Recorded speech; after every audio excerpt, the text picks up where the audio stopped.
माझा चालक, वाहक आणि तांत्रिक कर्मचारी जो त्यांच्या खांद्यावर या एसटीची धुळा वाहतोय, त्याचं पुढे काय?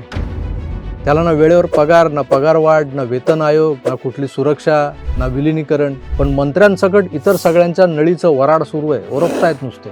पण लक्षात ठेवा, हा पैसा काय ढगातून पडलेला नाही. हा तुमच्या आमच्यासारख्या लाखो करदात्या नागरिकांचा कष्टाचा घामाचा पैसा आहे. तो असा मन मानेल तसा लुबाडण्याचा ठेका या सरकारला कोणी दिला? हा सवाल आहे माझा राज्याच्या परिवहन मंत्र्यांना, राज्याच्या उपमुख्यमंत्र्यांना आणि ज्यांची प्रतिमा कडक हेडमास्तर म्हणून जगाला दाखवली जाते ना, त्या मुख्यमंत्री देवेंद्र फडणवीसांना.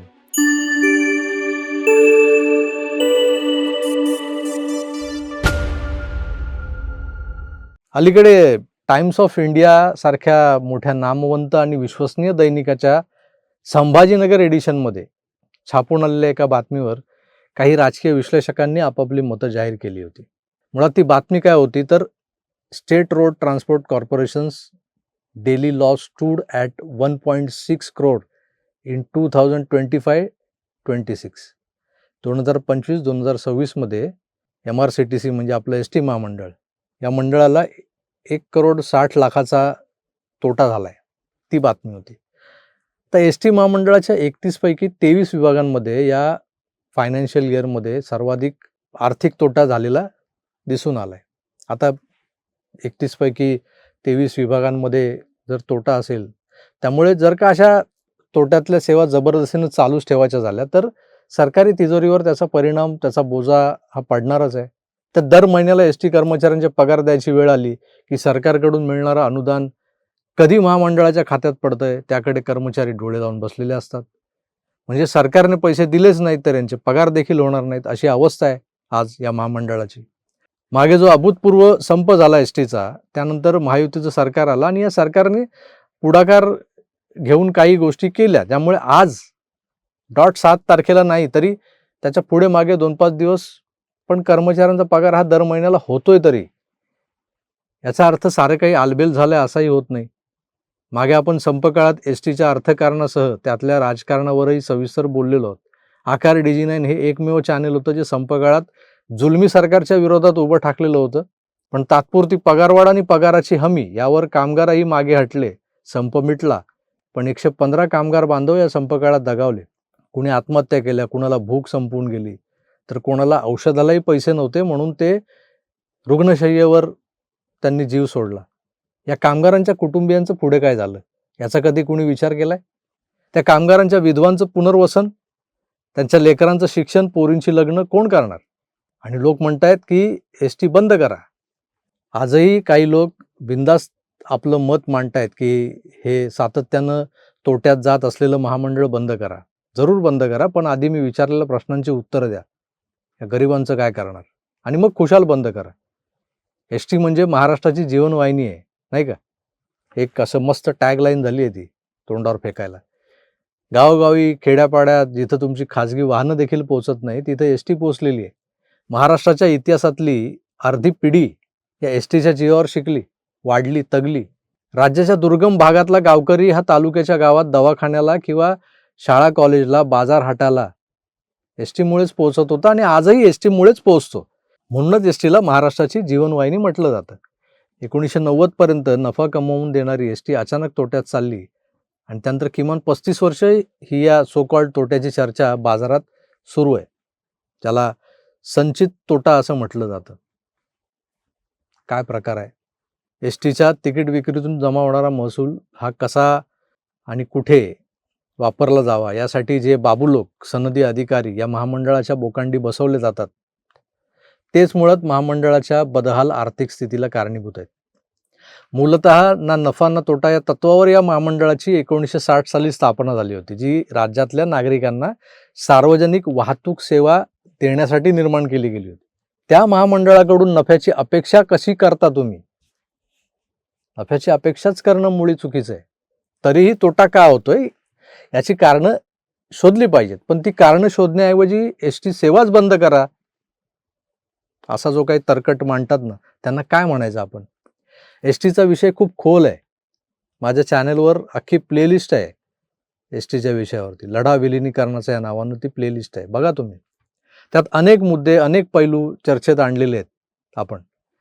पण दुर्दैव असं की एस टी कर्मचारी हा काही संघटनांच्या दावणीला बांधला गेलेला आहे. त्यामुळे आपण जे काही प्रबोधनाचे प्रयत्न केले ते अपुरे पडले.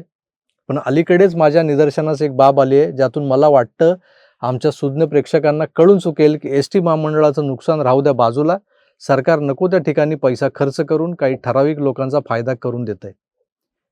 आणि असं असेल तर जनसामान्यांच्या सेवेसाठी असलेल्या एस टीला अवकळा आलेली आहे. त्या अवकळेला जबाबदार हे सरकार आहे.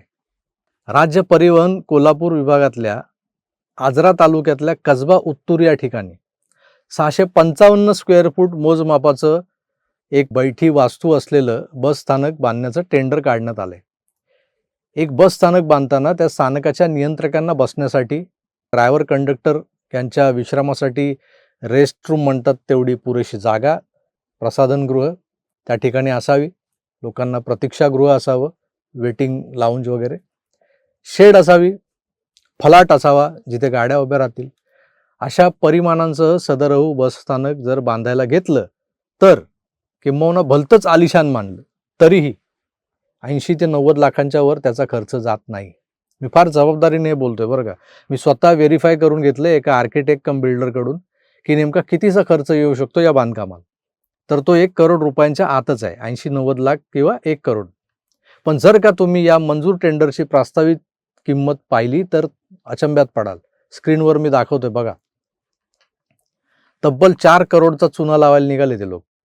काम 80-90 लाखांच्या आत होत असताना हे अतिरिक्त 3 करोड 10 लाख कोणाच्या घशात घालायचे त्यांना. म्हणजे सरकारला एस टीच्या नावानं वायफळ खर्च करायला लावायचा आणि एस टी तोट्यात जाते म्हणून एकतर तिचं खाजगीकरण करायला लावायचं किंवा सेवाच बंद करा म्हणायचं. सेवा बंद होणार नाही, सेवा बंद होत नसते. कारण एस टी हे सरकारमधल्या भ्रष्ट यंत्रणेचं, सरकारमधल्या काही मंत्र्यांचं, सरकारी अधिकाऱ्यांचं चराऊ कुरण आहे, कुरण. ते बंद नाही करणारे लोक. एस टी महामंडळाकडे स्वतःच्या गाड्या किती, त्यातल्या खाजगी पुरवठादारांकडून घेतलेल्या गाड्या किती, भाड्यावर घेतलेल्या. हे खाजगी पुरवठादार जे आहेत, जे शिवशाही, शिवनेरी सारख्या त्या बसेस ज्या आहेत त्या बसेस भाड्यानं एस टीला पुरवतात. आता काही इलेक्ट्रिक बसेसही आल्यात ताफ्यात, त्याही काही भाड्याने घेतलेल्या आहेत. त्या ज्या पुरवल्या जातात त्यात महाराष्ट्र राज्य सरकारमधल्या आजी आणि माजी मंत्र्यांचा प्रत्यक्ष किंवा अप्रत्यक्ष सहभाग कसा आहे हे सुद्धा तपासून घ्या. कुणाच्या मालकीच्या कंपन्या आहेत पुरवठा करणाऱ्या. खिळखिळ्या झालेल्या एस टी बसेस धुण्याचं काम कोणाकडे आहे. जुने टायर्स, वंगण, ऑइल, स्क्रू, पाना, नटबोल्ट, अहो एक ना धड 12 चिंध्या म्हणतात ना. म्हणजे जो कचरापट्टी जी काय पडलेली असते त्या वर्कशॉपमध्ये, त्यातल्या एकूण एक वस्तू ही कोणाच्या कमाईची साधनं बनलेली आहे त्याचा जरा शोध घ्या. परिवहन मंडळाच्या अनेक विभागीय डेपोंमध्ये सुरक्षा रक्षक तैनात असतात, ज्यांच्या असण्या नसण्यानं काही फरक पडत नाही खरं तर. आता पुण्यात तर त्या सुरक्षेच्या नाकावर जी काही सुरक्षा होती त्याच्या नाकावर टिचून एका तरुणीवर रेप केला गेला होता एस टीच्या बसमध्ये मागच्या सीटवर. अशा रद्दड सुरक्षेबाबत काय बोलायचं तरीही बोलतोय मी की ही सो कॉल्ड सुरक्षा रक्षक सेवा जी महाराष्ट्र सुरक्षा रक्षक मंडळाकडून घेणं अपेक्षित आहे, जसं की विमानतळं, मंत्रालय, विधानभवन इथे जे सुरक्षा रक्षक असतात, काही राज्यातल्या सुरक्षा रक्षक मंडळ जे असतात तर काही ठिकाणी केंद्रीय सुरक्षा रक्षक मंडळाचे जवान तिथे असतात.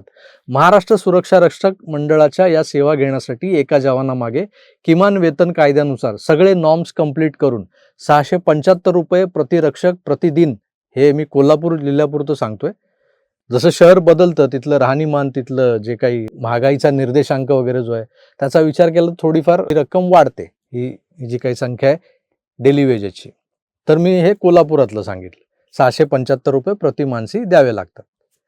असं असताना कोल्हापुरातल्या डेपो कंट्रोलरच्या आग्रहानं इथं खाजगी सुरक्षा रक्षक सेवा एक लावली गेलेली आहे. त्या सेवेला प्रतिरक्षक 1121 रुपये द्यावे लागतात. म्हणजे जवळपास वर्षाकाठी 1,80,00,000 रुपयांचा बांबू हा एस टी महामंडळाच्या आत शिरतोय. एका विभागातल्या सुरक्षा रक्षक सेवेसाठी हा बांबू लागतोय. म्हणजे बघा, आजरा तालुक्यातल्या उत्तूरच्या एका स्टँडच्या बांधणीसाठी जवळपास 3 कोटी रुपये जास्तीचे दिले जात आहेत. कोल्हापूर विभागीय सुरक्षेसाठी 1,80,00,000 वाया जात आहेत. महाराष्ट्रात असे 34 विभाग आहेत.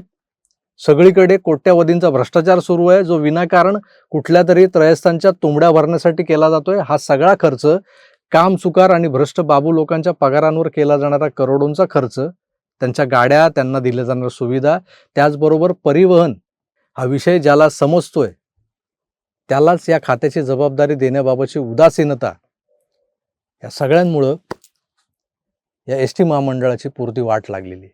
जर माननीय मुख्यमंत्र्यांना या विषयातलं गांभीर्य कळलं आणि ही उदासीनता जर त्यांनी टाळली, मित्रपक्षाच्या वाटेला गेलेलं पण अत्यंत महत्त्वाचं खातं जे सिरियसली चालवलं पाहिजे तेच नेमकं होत नाहीये असं म्हटल्यावर एस टी सेवा बंद करणाऱ्यांचे आवाज असेच तोट्यांचे आकडे दाखवून उठत राहणार सतत. माझा चालक, वाहक आणि तांत्रिक कर्मचारी जो त्यांच्या खांद्यावर या एस टीची धुरा वाहतोय, त्याचं पुढे काय? त्याला ना वेळेवर पगार, ना पगारवाढ, ना वेतन आयोग, ना कुठली सुरक्षा, ना विलिनीकरण. पण मंत्र्यांसकट इतर सगळ्यांच्या नळीचं वराड सुरू आहे, ओरपतायत नुसते. पण लक्षात ठेवा, हा पैसा काय ढगातून पडलेला नाही. हा तुमच्या आमच्यासारख्या लाखो करदात्या नागरिकांचा कष्टाचा, घामाचा पैसा आहे. तो असा मन मानेल तसा लुबाडण्याचा ठेका या सरकारला कोणी दिला? हा सवाल आहे माझा राज्याच्या परिवहन मंत्र्यांना, राज्याच्या उपमुख्यमंत्र्यांना आणि ज्यांची प्रतिमा कडक हेडमास्तर म्हणून जगाला दाखवली जाते ना, त्या मुख्यमंत्री देवेंद्र फडणवीसांना. हा पैसा जर तुमच्या डोळ्यांदेखत असा लुटला जात असेल, जे आम्हाला दिसतंय पण तुम्हाला दिसत नाही, तर मग आम्ही काय समजायचं? या भ्रष्टाचाराच्या हमामखान्यात सगळ्यांनीच आपले कपडे उतरवलेले आहेत का? हमाम में सब नंगे म्हणतात ते खरं आहे का? तुम्ही पण त्या हमाममध्ये उतरलायत का कपडे काढून? माझा आवाज जर सरकारपर्यंत पोहोचत असेल तर त्या सरकारमधल्या जबाबदार लोकांनी माझ्या या प्रश्नाचं उत्तर द्यायलाच हवं. कारण जोवर मला उत्तर मिळत नाही ना, मी दररोज हा प्रश्न तुम्हाला विचारणार. दररोज एक एक प्रकरण बाहेर काढत राहणार. मी प्रश्न विचारत राहणार आहे तुम्हाला. कारण विषय माझ्या गोरगरीब एस टी कर्मचारी बांधवांच्या रोजीरोटीचा आहे. उत्तराच्या प्रतीक्षेत वाट पाहतोय. तुर्तास थांबतोय, पण पुन्हा पुन्हा मी येणार, मी भेटणार.